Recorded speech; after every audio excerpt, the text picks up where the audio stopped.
On a cold gray morning, a 74-year-old veteran in faded work clothes approached the gate of the military base he had helped build 50 years ago. He carried worn photographs and a quiet hope to honor the anniversary. But two young military police officers saw only his appearance. Homeless, confused, out of place. They refused him entry. They escorted him off the property. They didn't know who he was until the base commander discovered the truth and saluted him. Before we dive in, tell us in the comments, where in the world are you watching from? The old man in faded work clothes didn't look like he belonged anywhere near a military installation, and the two young military police officers at the gate knew it the moment they saw him. It was a gray Thursday morning at Joint Base Cascade. The facility gleamed with fresh paint and modern steel, digital scanners humming at a checkpoint that looked like it had been built last month. Two military police officers stood beneath the canopy, both in their mid-20s, uniforms pressed sharp. They noticed him coming from 50 yards out. He moved slowly up the access road, worn duffel over one shoulder, an old camera case under his arm. His jacket was canvas, faded to no particular color. His boots were scuffed leather, the kind held together more by habit than stitching. White hair lifted in the wind. He didn't hurry. One MP nudged the other and tilted his head toward the approaching figure. They both straightened. The contrast was impossible to miss. Everything about the base was new, clean, deliberate. Everything about the old man suggested decades of use, of wear, of something long finished. He looked out of place. He looked like a problem. The lead military police officer stepped forward, one hand already rising. "Sir, you need to stop right there."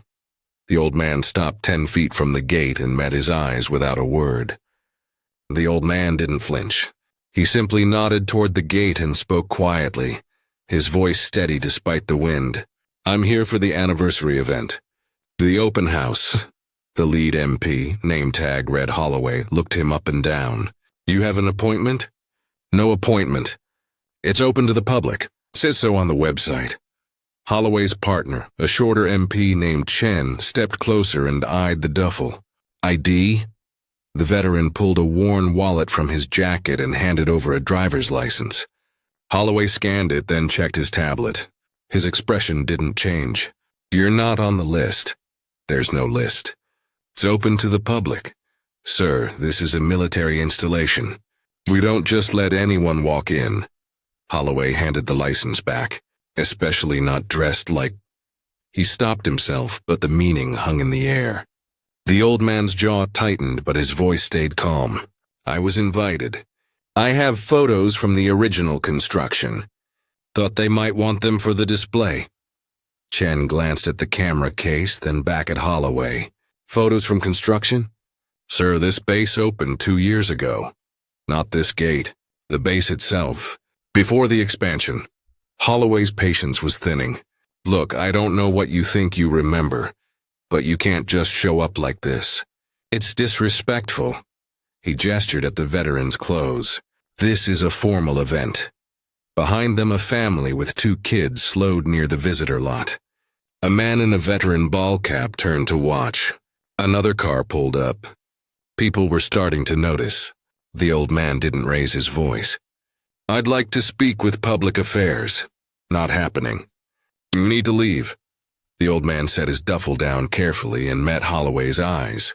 "I helped build this base. Long before you were born. I just want to share what I have." Holloway's expression hardened. "You helped build it?" "Yes, when?" 1973. I was with the construction battalion that surveyed and cleared this site." Chen let out a short breath that might have been a laugh. "Sir, you're confused. This facility was upgraded recently, but the original structures—" "I know what I built." Holloway's hand moved to his radio. "Sir, I'm going to ask you one more time to leave voluntarily, or we're going to have a problem. I'm not trying to cause trouble. Just let me speak to someone in public affairs." "That's not how this works." Holloway keyed his radio. "Gate 1 to dispatch. Need a supervisor at the main entrance.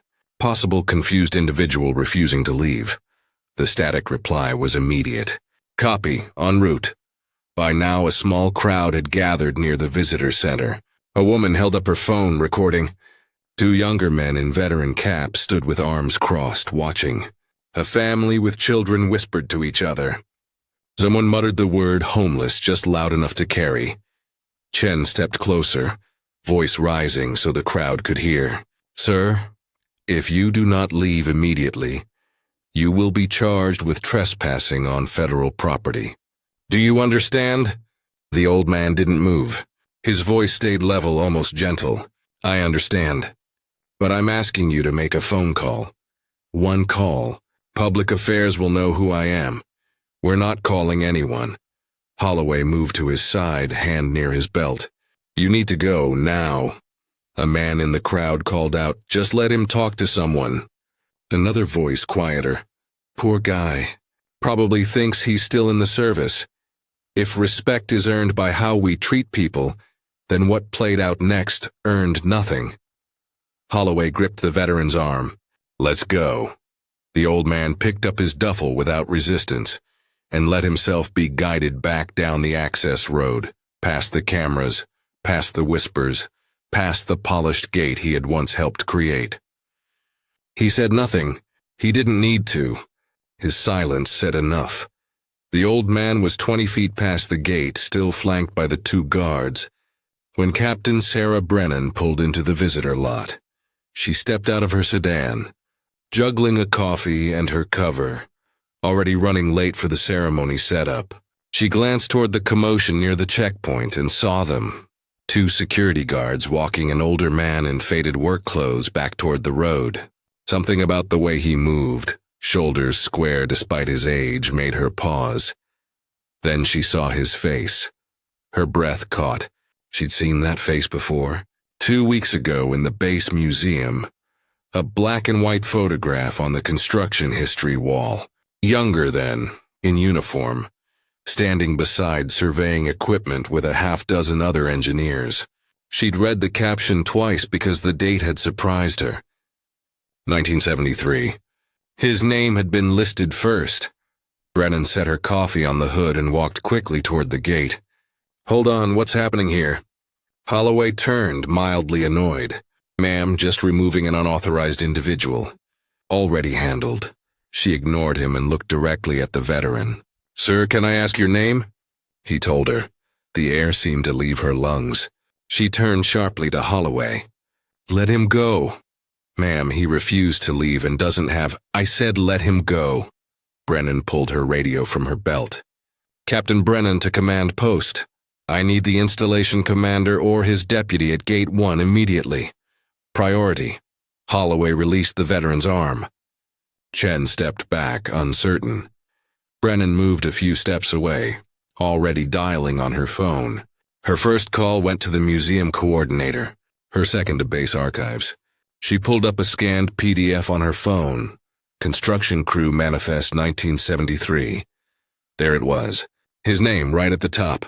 Battalion engineer. Lead surveyor. She scrolled further. Service record. 2 combat tours. Bronze Star, Purple Heart, Honorable Discharge. Civil contractor afterward? Donor of personal photographs, 2003. She looked back at the old man, standing quiet and patient with his duffel, and realized how close they'd come to something unforgivable. The truth was coming, and it would arrive with authority. 18 minutes later, 2 dark sedans rolled up to Gate 1 with quiet urgency. No lights, no sirens, just the weight of rank and the kind of speed that comes when someone important has been told something they don't want to believe. Colonel Marcus Hayes stepped out first, uniform immaculate, silver eagles sharp on his shoulders. Behind him came Major Lisa Ortiz, public affairs officer, already scanning the small crowd that had grown near the visitor center. Families, veterans, phone cameras still raised. The old man stood exactly where Captain Brennan had asked him to wait, just outside the gate, duffel at his feet. He hadn't moved, hadn't complained. He simply stood there, hands loose at his sides, watching the sedans approach with the calm of someone who'd waded through worse. Colonel Hayes walked straight to him. 20 feet out he slowed. 10 feet out he stopped. Then, in full view of the guards and the crowd and the cameras, he came to attention and raised his hand in a crisp salute. The old man hesitated, then returned it. His hand was steady. Hayes held it a moment longer than protocol required, then dropped his arm and extended his hand. "Sir, I owe you an apology. On behalf of this installation and everyone here." The crowd had gone silent. Hayes turned slightly, raising his voice so it carried. "This man is Robert Kern, Master Sergeant retired. Combat engineer, 2 tours in Vietnam. In 1973, he surveyed this site, led the construction battalion that built the original structures of this base, and laid the foundation for everything that stands here today." He paused, and in 2003 he donated his personal photographs to our archives so that we'd never forget where we came from. Someone in the crowd murmured, "Oh my God." Hayes continued, his tone firm but edged with something deeper. "He came here this morning to share more of those photographs at our anniversary event, and instead of welcoming him, we turned him away." The 2 guards stood frozen behind the colonel, faces drained of color. Holloway's mouth opened, then closed. Chen stared at the ground. Major Ortiz stepped forward, tablet in hand, and showed the crowd a scanned image.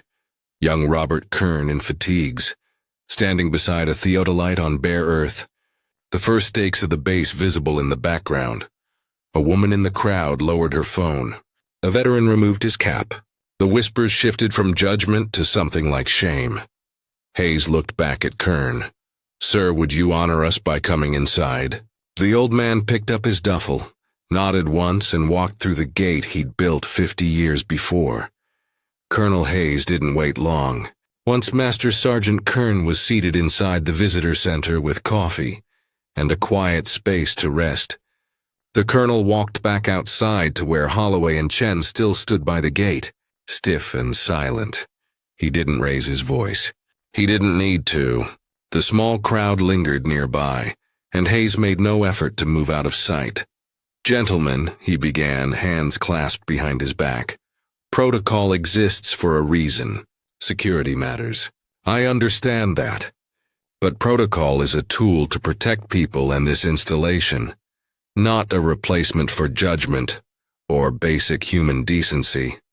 Holloway swallowed hard. Chen kept his eyes forward. "You saw a man who didn't fit your image of what belongs here, and you made a decision. You didn't ask the right questions. You didn't make a phone call. You saw appearance and assumed threat. That's not security. That's prejudice."